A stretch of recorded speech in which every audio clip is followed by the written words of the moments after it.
ঠিক আছে দিদি, এইবারে তিনবার মানে হ্যাট্রিক, কেমন লাগছে আর কি বলবেন?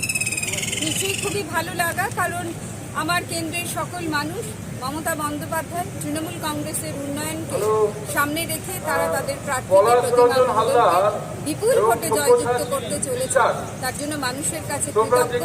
অভিষেক বন্দ্যোপাধ্যায় যেভাবে নেতৃত্ব দিয়েছে সেটাও মানুষ মেনে নিয়ে বুঝেছে যে কেন ভারতীয় জনতা পার্টি দেশের পক্ষে ভালো নয়। তৃণমূল কংগ্রেস সবসময় মানুষের পাশে আছে, ভোট দিয়েছে। আমরা মানুষের কাছে কৃতজ্ঞ, আমার কেন্দ্রের সকল মানুষের কৃতজ্ঞ।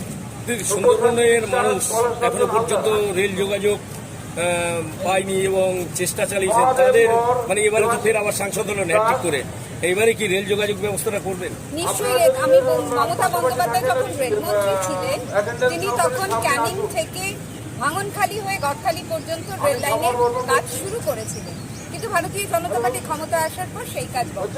আমি পার্লামেন্টে বহুবার তুলেছি, নিশ্চয়ই। এছাড়া জয়নগর থেকে জামতলা মইপিট পর্যন্ত যে রেল লাইন কাজ করার কথা আমি বহুবার তুলেছি, আবারও রেল লাইনের একটা বিশাল চাহিদা রয়েছে ওখানে, আমি আবারও তুলবো এবং নিয়ে আসার চেষ্টা করব। দিদি, যেভাবে একের পর এখন যেভাবে ঘূর্ণিঝড় হয় এবং বিশেষ করে আপনার জয়নগর কেন্দ্রে অনেকগুলো বিধানসভা আছে, বেশিরভাগ নদীমাতৃক, সেখানে কংক্রিটের বাঁধেরও একটা দাবি আছে, এটা সকলেই জানা। সেইটার বিষয়ে কি চিন্তা ভাবনা আছে? দেখুন, এটা একজন এমপির কাজ নয় কংক্রিটের বাঁধ তৈরি করা, এটা পশ্চিমবঙ্গ সরকারের রাজ্যের কাজ এবং ইরিগেশন দপ্তর সর্বদা সজাগ রয়েছে। তারা যখনই দ্রুততার সঙ্গে মমতা বন্দ্যোপাধ্যায় নিজে কন্ট্রোল রুম খুলে কোথায় কি হচ্ছে সেটা দেখেন, কোন এলাকা বেশি ভালনারেবল তার চেষ্টা করেন প্রোটেকশনের, এবং সেই মতো করে ইরিগেশন ডিপার্টমেন্টকে তিনি নির্দেশ দেন এবং বাঁধ তৈরি হচ্ছে মানুষকে সুরক্ষা দেবার। এটা একটা নিরন্তর প্রসেস, কারণ সুন্দরবনের এলাকা বাঁধ ভাঙবে, মানুষ বিপর্যস্ত হবে, কারণ সুন্দরবন সাইক্লোন প্রবণ এরিয়া। সেক্ষেত্রে পশ্চিমবঙ্গ সরকার মামাটি মানুষের নেত্রী মমতা বন্দ্যোপাধ্যায় তাদের পাশে আছে এবং বাঁধও তৈরি হচ্ছে, এলাকার প্রোটেকশন দেওয়ার জন্য ফ্লাড সেন্টার হচ্ছে, আমরা সব কাজই করছি সেখানে। এত বড় জয়, জনগণের উদ্দেশ্যে কি বলবেন? জয়নগর কেন্দ্রের ভোটারদের উদ্দেশ্যে কি বলবেন? জনগণের উদ্দেশ্যে এটা বলবো যে আমি তাদের কাছে যে আবেদন নিয়ে গিয়েছিলাম যে আমি আবারও আপনাদের দুঃখ সুখের সাথী হতে চাই, আপনারা আমাকে আবারও আপনাদের 5 বছরের সেবা করবার অধিকার দিন। আমি মৃন্ময়ী প্রতিমা, মেয়ে প্রতিমা, আমাকে আশীর্বাদ করুন। তারা আশীর্বাদ করেছে, আমার 18.5 লক্ষ 22 লক্ষ করজোড়ে বিনম্র কৃতজ্ঞতা জানাই যে আপনারা সকলে ভালো থাকুন, আপনাদের আশীষ আমার মাথার উপরে আছে, আপনারা আমায় কৃতজ্ঞতা পাশে আবদ্ধ করে রেখেছেন।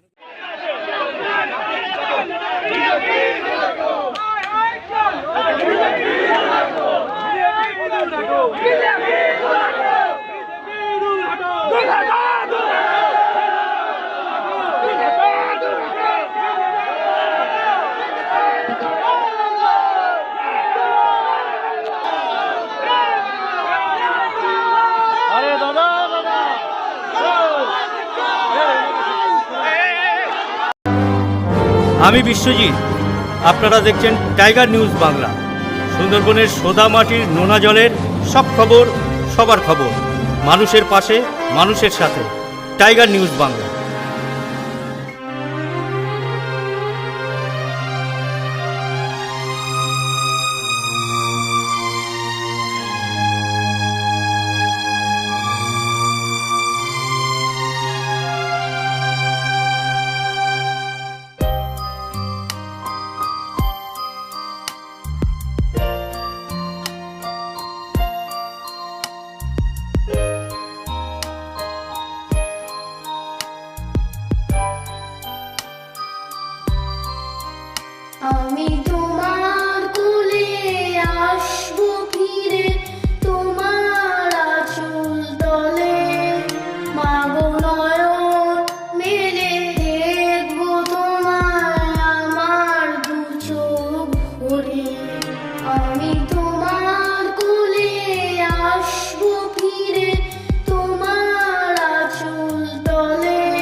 আমার মা।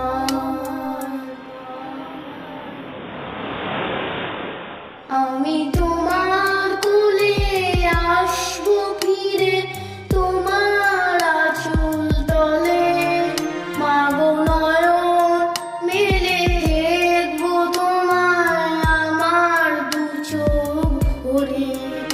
আমি তোমার কোলে আসবো ফিরে, তোমার আঁচল তলে মাগো নয়ন মেলে দেখবো তোমায় আমার দু চোখ ভরে।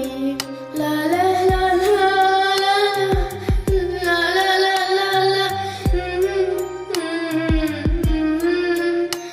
লা লা লা লা লা লা লা লা লা, লা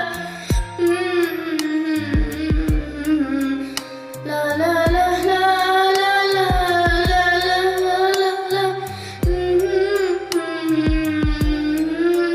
লা লা লা লা লা লা লা লা লা।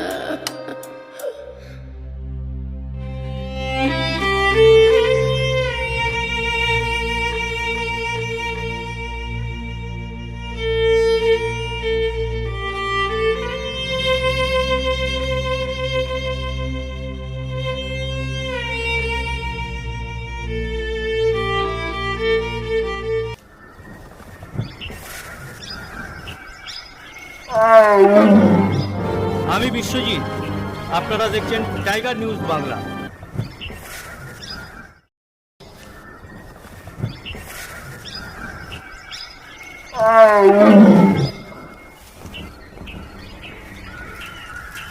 সুন্দরবনের সোদা মাটির নোনা জলের সব খবর, সবার খবর, মানুষের পাশে, মানুষের সাথে।